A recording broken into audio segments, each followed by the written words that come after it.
Assalamualaikum warahmatullahi wabarakatuh. Pada kali ini akan kami presentasikan penerapan link list pada pendaftaran seminar online.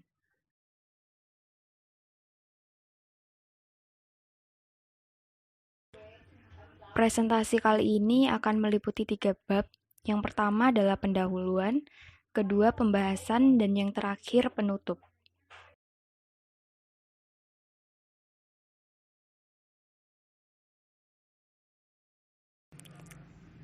Beberapa tahun belakangan ini tentunya teknologi menjadi sangat pesat. Oleh karena itu, manusia pastinya akan membutuhkan sesuatu untuk membuat pekerjaannya menjadi lebih mudah.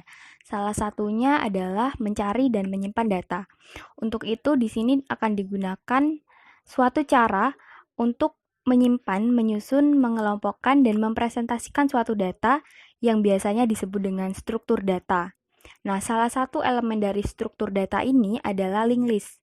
Untuk itu, kami mengangkat kasus, yaitu pendaftaran seminar online. Nah, dengan digunakannya metode link list ini diharapkan dapat mempermudah pendaftaran seminar, pencetakan sertifikat seminar, serta melihat banyaknya peserta seminar, sehingga panitia dapat memantau agar jumlah peserta yang mengikuti seminar tidak melebihi kuota. Di sini terdapat beberapa rumusan masalah, serta tujuan dan manfaatnya. Nah, rumusan masalahnya yang pertama, apa sih yang dimaksud dengan link list? Dan yang kedua, kelebihan dan kekurangan dari link list di atas. Kemudian yang ketiga, bagaimana penerapan link list pada pendaftaran seminar online. Yang keempat, bagaimana bentuk algoritmanya. Yang kelima, bagaimana analisis dari algoritma. Dan yang keenam, tampilan source code serta output dari program C++-nya.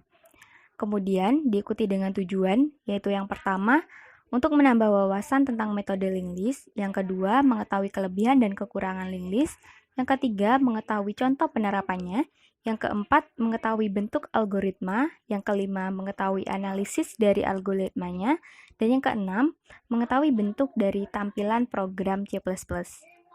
Kemudian di sini ada manfaat untuk pembaca agar dapat menambah wawasan tentang metode link list dalam struktur data dan algoritma dalam pembuatan program serta penerapannya dalam kehidupan sehari-hari. Kemudian bagi mahasiswa dapat dijadikan acuan belajar untuk mata kuliah struktur data dan algoritma khususnya untuk link list dan penerapannya dalam pembuatan program C++.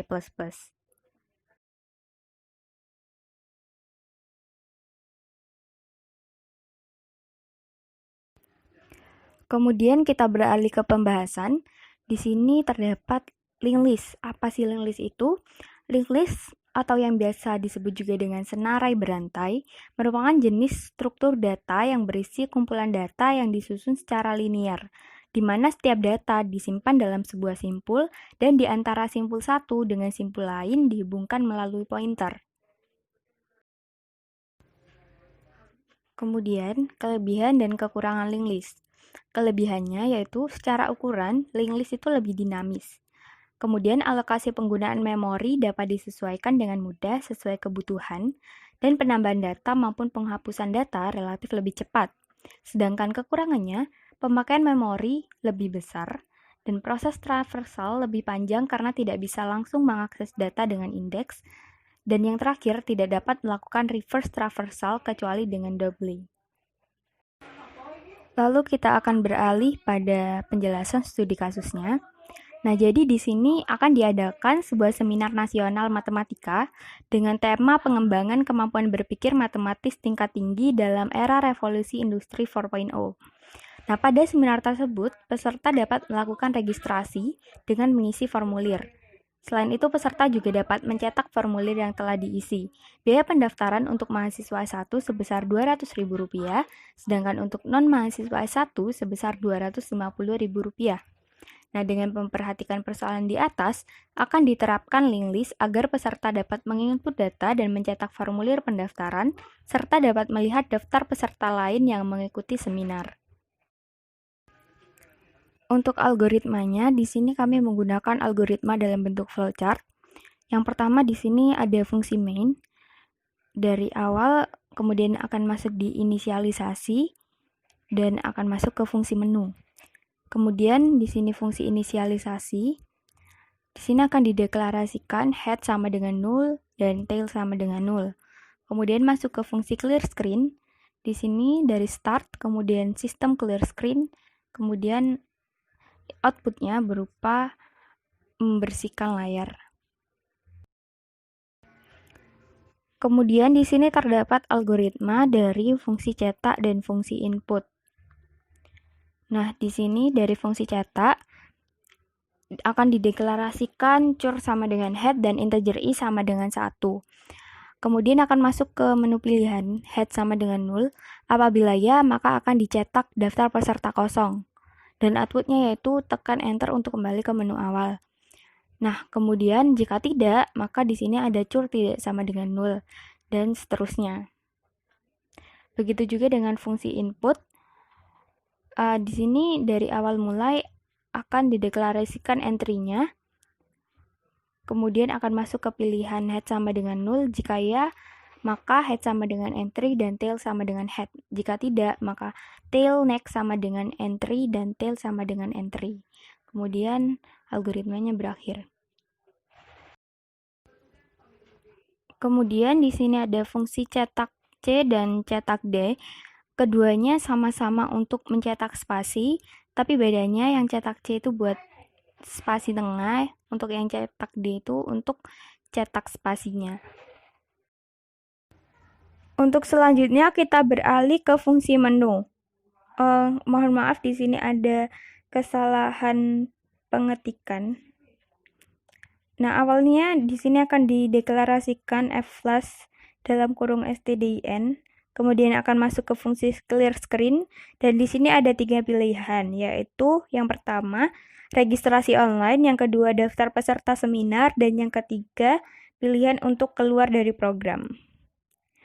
Nah, di sini pilihan 1, 2, 3. Yang pertama adalah pilihan 1, di sini akan masuk ke fungsi regis. Kemudian akan muncul output cetak formulir dan input kode. Dan selanjutnya. Kemudian ada pilihan 2.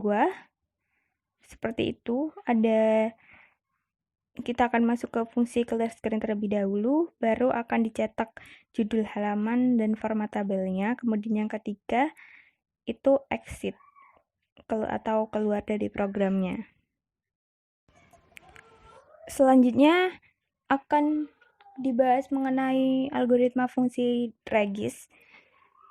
Yang pertama kita akan masuk ke fungsi clear screen terlebih dahulu, kemudian akan diinput identitas dari kita sebagai peserta, kemudian akan dicetak daftar pekerjaannya. Nah, apabila di situ kan ada kode-kodenya, pekerjaan 1 itu apa, 2 apa, 3 apa, 4 apa. Apabila dia lebih dari 5, maka akan muncul output bahwa kita salah memasukkan kode.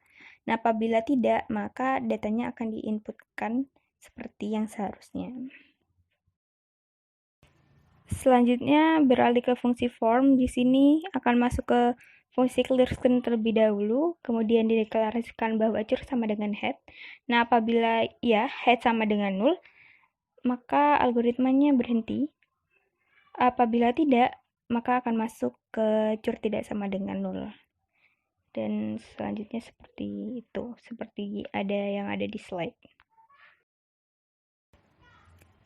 Kemudian di sini ada analisis algoritma.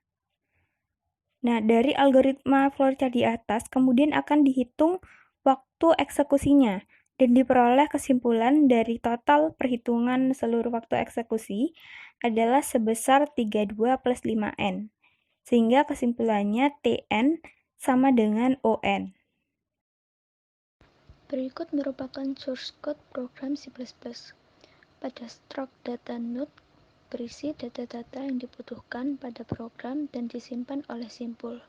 Sedangkan struct node merupakan deklarasi single linked list yang berisi data node data sebagai isi dan node bintang next sebagai pointer.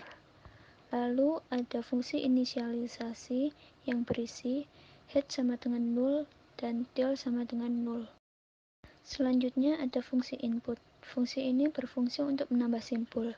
Dapat dilihat jika head-nya masih kosong, maka simpul yang baru akan menjadi head, dan tail sama dengan head. Namun jika head sudah terisi, maka pointer next simpul tail adalah simpul baru, dan tail sama dengan simpul baru atau entry. Selanjutnya ada fungsi cetak D yang berguna untuk membentuk tabel atau meratakan tab, dan fungsi cetak C yang berguna untuk membuat tulisan rata tengah. Lalu void regis diawali dengan fungsi clear screen, lalu not tmp. Pada fungsi regis ini, pendaftar diminta untuk memasukkan data-data untuk disimpan pada not tmp.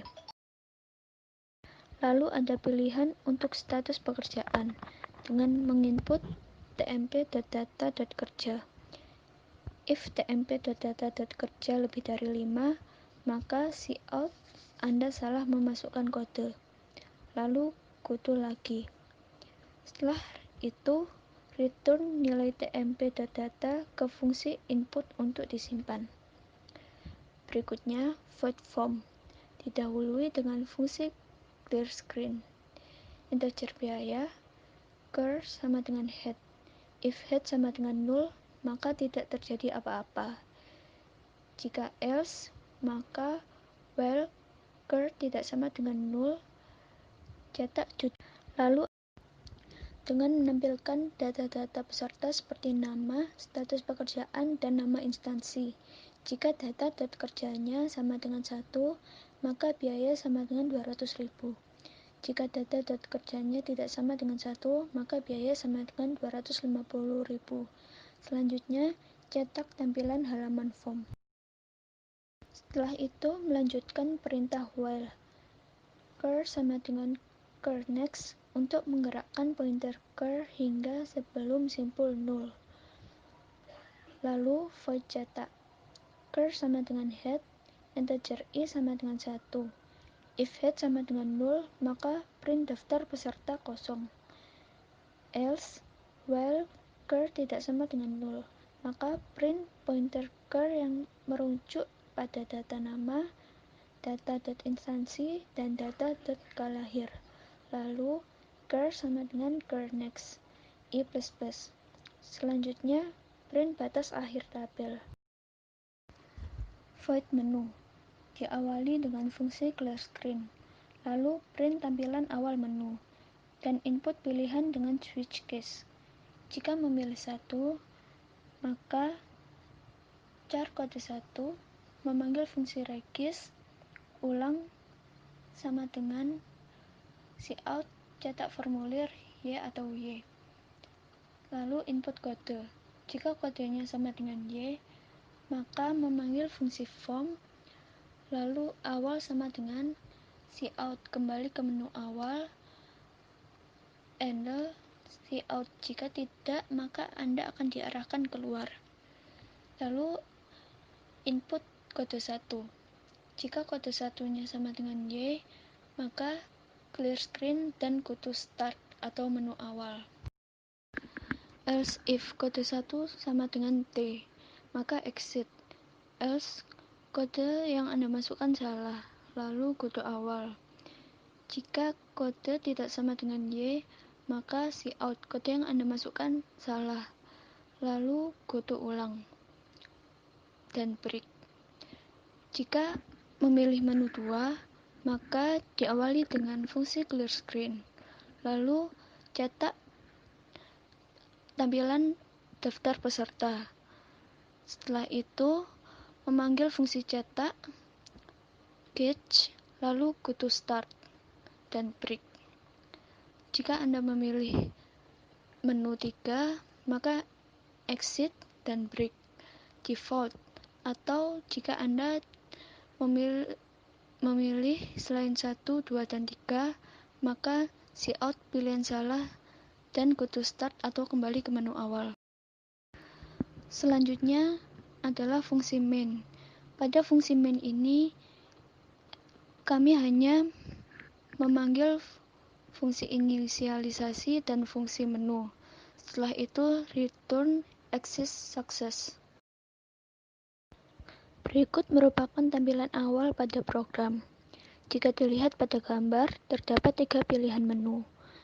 1. Registrasi online, 2. Daftar peserta seminar, dan 3. Keluar. Di bawahnya, pendaftar disuruh untuk memasukkan pilihan menu sesuai yang diinginkan. Di sini saya akan mencoba memilih menu 2 untuk memastikan bahwa belum ada data yang masuk pada daftar peserta. Setelah mengetik angka 2 dan menekan enter, maka tampilannya akan menjadi seperti pada gambar 2.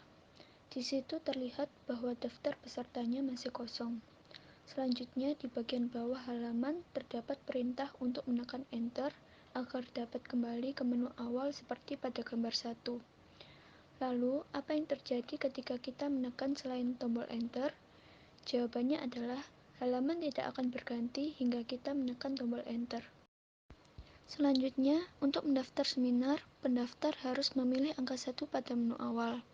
Kemudian, pendaftar dapat mengisi data-data yang diminta.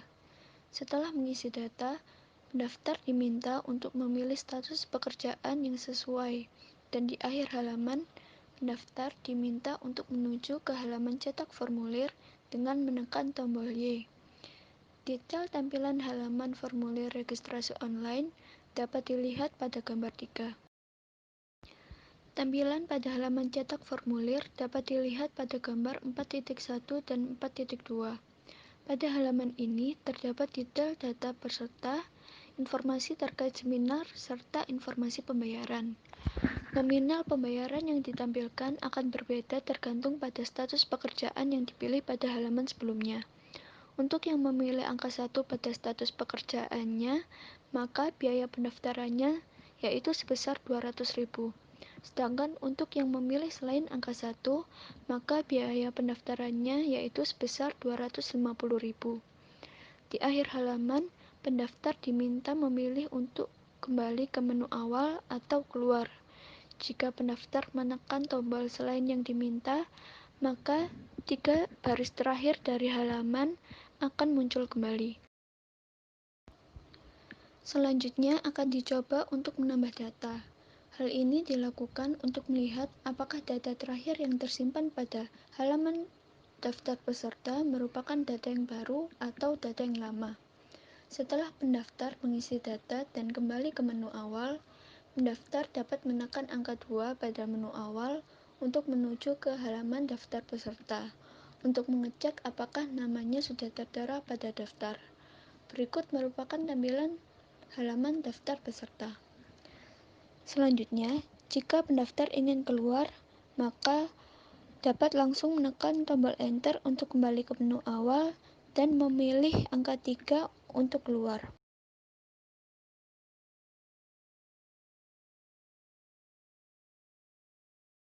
Kesimpulannya, linked list merupakan salah satu jenis struktur data yang berisi kumpulan data yang disusun secara linear.